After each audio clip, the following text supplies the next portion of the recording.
கிறிஸ்துவுக்குள் பிரியமுள்ள சகோதர சகோதரிகளே, பலந்தரும் தேவன் எபிசோட் 1836 கர்த்தரை துதிக்கிறேன், மகிமைப்படுத்துகிறேன்.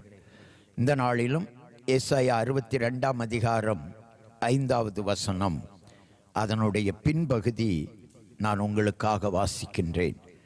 மணவாளன் மணவாட்டியின் மேல் மகிழ்ச்சியாய் இருப்பது போல உன் தேவன் உன்மேல் மகிழ்ச்சியாயிருப்பார். உன் தேவன் உன்மேல் மகிழ்ச்சியாயிருப்பார். ஆண்டவர் உன்மேல மகிழ்ச்சியாயிருப்பார். எப்படி மணவாளன் மணமாட்டியின் மேலே மகிழ்ச்சியாய் இருக்கிறாரோ அதே போல, இன்னும் சொல்லப்போனால் அதை காட்டிலும் ஆண்டவர் உன்மேல் மகிழ்ச்சியாயிருப்பார். ஏன் தெரியுமா? அவரால் உருவாக்கப்பட்டோம், அவரால் உயிரூட்டப்பட்டோம், அவரால் வாழ்கிறோம். அவர்தான் இந்த சர்வ லோகத்தையும் சர்வ ஜீவித்து வாழுகிற ஒவ்வொன்றையும் உண்டாக்கினவர். அவராலே வாழுகிற நீ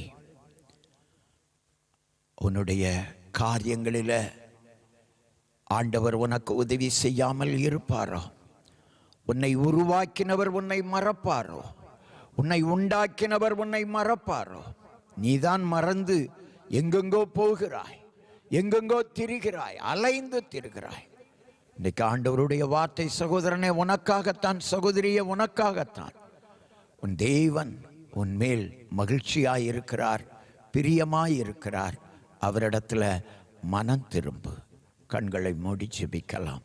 எங்களை நேசிக்கிற நல்ல தகப்பனே, இன்றைக்கு தேவன் தம்முடைய பிள்ளைகள் மேல் மகிழ்ச்சியாயிருக்கிறீர், பிரியமாயிருக்கிறீர் என்பதை எல்லாரும் உணர்ந்து உமண்டை திரும்ப கிருபை செய்யும், கிருபை செய்யும். வாழ்க்கையில் மகிழ்ச்சியற்ற பிள்ளைகள் மீது நீர் மகிழ்ச்சியாயிருந்து அவர்களுக்கு மகிழ்ச்சியை தாரும்.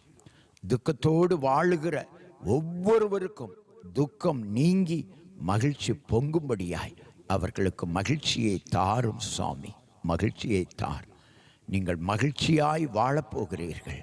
நீங்கள் செய்ய வேண்டியதெல்லாம் இயேசுவிடம் வாருங்கள், மகிழ்ச்சியை அவர் உங்களுக்கு தருவார். இயேசுவின் நாமத்தில் ஜெபிக்கிறேன் பிதாவே, ஆமென்.